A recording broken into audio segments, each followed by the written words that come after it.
రైతు సోదరులకు స్వాగతం. ముఖ్యంగా ఆంధ్రప్రదేశ్ రైతులు ఒక ప్రాజెక్టు గురించి తెలుసుకోవాలి.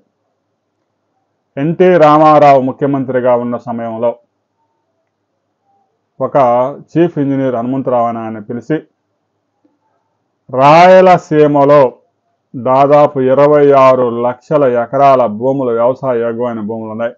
కేవలం 5 లక్షల ఎకరాలకు మాత్రమే సాగునీరు అందుతూ ఉంది. బ్రిటిష్ వాళ్ళు నిర్మించిన కేసీ కెనాల్ తప్ప రాయలసీమలో ఇంతవరకు సరైన ప్రాజెక్టు ఎవరూ నిర్మించలేదు. రాయలసీమ రైతులకి సాగునీరు అందిస్తే బంగారం పండిస్తారు. ఏ విధంగానైనా రాయలసీమకు మనం నీరు తరలించాలని అడిగినప్పుడు ముఖ్యమంత్రి కాగానే ఎన్టీ రామారావు ఇంజనీర్ల సలహాతో తెలుగంగ ప్రాజెక్టు చేపట్టారు. శ్రీశైలం బ్యాక్ వాటర్, కృష్ణా మిగులు జలాలు, వరద జలాలు ఏవైతే ఉన్నాయో వాటిని పోతిరెడ్డిపాడు హెడ్ రెగ్యులేటర్ ద్వారా కడప, కర్నూలు జిల్లాలతో పాటు నెల్లూరులోని సోమశిల, కండలేరులో భారీ ప్రాజెక్టులు నిర్మించి మెడ్రాస్ నగరానికి కూడా తాగునీరు 15 టీఎంసీల తాగునీరు అందించారు. దాదాపు తెలుగంగ ప్రాజెక్టు ద్వారా 6 లక్షల ఎకరాల రాయలసీమలో సస్యశ్యామలం చేశారు. అంతేకాదు, అంతటితో ఆగలేదు ఎన్టీ రామారావు. కర్నూలు నగరానికి సమీపంలోని మాల్యాల ప్రాంతం నుంచి కృష్ణానది మిగులు జలాల్ని ఎత్తిపోసుకుంటూ కర్నూలు, కడపలో కొంచెం, అనంతపురం, తర్వాత ప్రస్తుతం ఉన్న అన్నమయ్య జిల్లా, చిత్తూరు జిల్లా, ఈ జిల్లాలన్నిటినీ సస్యశ్యామలం చేసే విధంగా ప్రపంచంలోనే అతి పొడవైన కెనాల్కి ప్లాన్ చేశారు. 770 కిలోమీటర్ల హంద్రీ నేవా ప్రాజెక్టు ఎన్టీ రామారావు శంకుస్థాపన చేసి నిధులు విడుదల చేశారు. సహజంగా ఒక చోట లిఫ్ట్ ఇరిగేషన్ పెట్టుకొని ఆ నీరుని ఉపయోగించుకుంటూ ఉంటాం. హంద్రీ నేవా ప్రాజెక్టులో 16 సార్లు నీటిని ఎత్తిపోసి కుప్పం వరకు సాగునీరు తీసుకెళ్తా ఉన్నారు ముఖ్యమంత్రి చంద్రబాబు నాయుడు. హంద్రీ నేవా మోటార్ల కెపాసిటీ 3500 క్యూసెక్కులుంటే వైఎస్ రాజశేఖర రెడ్డి వచ్చిన తర్వాత కాలువలో 2500 క్యూసెక్కులతోనే కుదించాడు. దాంతో మోటార్ల సామర్థ్యం ఉన్నా కూడా 2500 క్యూసెక్కులే వాడుకోవాల్సి వస్తుంది. ఈ విషయాన్ని ముఖ్యమంత్రి చంద్రబాబు నాయుడు దృష్టికి రాగానే 3650 కోట్ల రూపాయలు రిలీజ్ చేశారు. హంద్రీ నేవా కెనాల్స్ 3500 క్యూసెక్కుల కెపాసిటీ నీరు ప్రవహించే విధంగా వాటిని వెడల్పు చేస్తూ ఉన్నారు. కేవలం 5 నెలల కాలంలోనే ఈ పనులన్నీ పూర్తి చేయాలి. ఫస్ట్ ఫేజ్లో 3 నెలల్లో ఈ పనులన్నీ పూర్తి చేయాలని ఫిబ్రవరిలోనే పనులు ప్రారంభించారు. కెనాల్స్లో నీరు ఆపగానే వెంటనే 680 యంత్రాలు రంగంలోకి దిగాయి. 213 ప్లేసుల్లో పనులు జరుగుతూ ఉన్నాయి.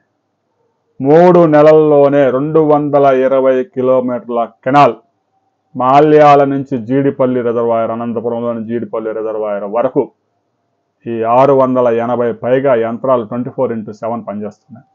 తాజాగా ఆయన హంద్రీ నేవా కెనాల్స్ వరకు కూడా వెళ్ళి కాలువలోకి దిగి మరీ పరిశీలించాడు.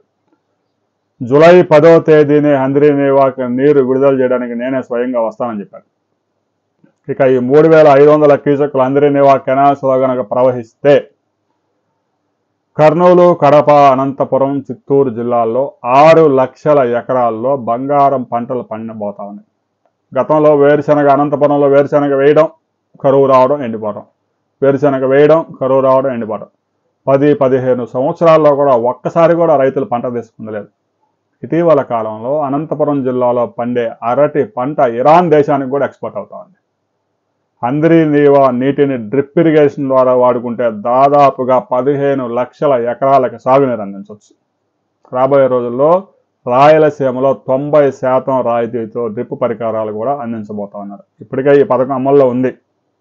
చాలామంది ఉద్యాన పంటలు సాగు చేస్తున్న రైతులు కూడా డ్రిప్పే వాడుతూ ఉన్నారు. అని మనం ఏం తప్పట్టడానికి లేదు. ఎందుకంటే డ్రిప్ ఇరిగేషన్లో నీటిని పొదుపుగా వాడుకోవడం సాధ్యమవుతుంది. హంద్రీ నేవా ప్రాజెక్టులో 16 సార్లు 15 సార్లు నీటిని ఎత్తిపోస్తే అక్కడ దాకా నీరు వస్తూ ఉన్నాయి అనే విషయాన్ని రైతు సోదరులందరికీ తెలుసు. కరెంటు బిల్లులకే ప్రతి సంవత్సరం 2600 కోట్ల రూపాయలు ప్రభుత్వం హంద్రీ నేవా ప్రాజెక్టు కింద చెల్లిస్తా ఉంది. అందువల్ల రైతులు 1 ఎకరా సాగు చేసే సాధారణ ఫ్లడ్ ఇరిగేషన్ ద్వారా సాగు చేసే నీటితో 6 ఎకరాల్లో డ్రిప్ ఇరిగేషన్ ద్వారా తోట పంటలు పండించుకోండి. ముఖ్యంగా హంద్రీ నేవా నీటిని ఉపయోగించుకుంటున్న రైతులు ఈ సాధారణ పంటలు ఈ మిర్చి ఇలాంటివి కాకుండా ఉద్యాన పంటలు సాగు చేయండి, పెద్ద ఎత్తున ఆదాయం పొందండి. రాబోయే రోజుల్లో హంద్రీనీవా ప్రాజెక్టు కరువు సీమకి ఒక జీవనాడిలాగా తయారు కాబోతా ఉంది. ఏప్రిల్ నాటికి, వచ్చే ఏడాది ఏప్రిల్ నాటికి పనులు మొత్తం పూర్తి చేసి హంద్రీనీవా ప్రాజెక్టు కింద కనీసం 6 లక్షల ఎకరాలు, డ్రిప్ ఇరిగేషన్ ద్వారా అయితే మరో 6 లక్షల ఎకరాలకు కూడా నీరు అందించేందుకు రాష్ట్ర ప్రభుత్వం సిద్ధమవుతోంది. ఈ విషయంలో చంద్రబాబు నాయుడు చేపట్టిన మిషన్ మోడ్ 3 నెలల్లోనే హంద్రీనీవా ప్రాజెక్టు కెనాల్స్ని వెడల్పు చేయడంతో పాటు దానికి లైనింగ్ కూడా పూర్తి చేసే కార్యక్రమం శరవేగంగా జరుగుతుంది. ఈ విషయం అందరికీ, రాయలసీమ రైతులందరికీ తెలిసిందే. రాబోయే కొద్ది రోజుల్లో ఈ పనుల మీద అప్డేట్స్, మరిన్ని అప్డేట్స్తో మరో వీడియోలో కలుసుకుందాం.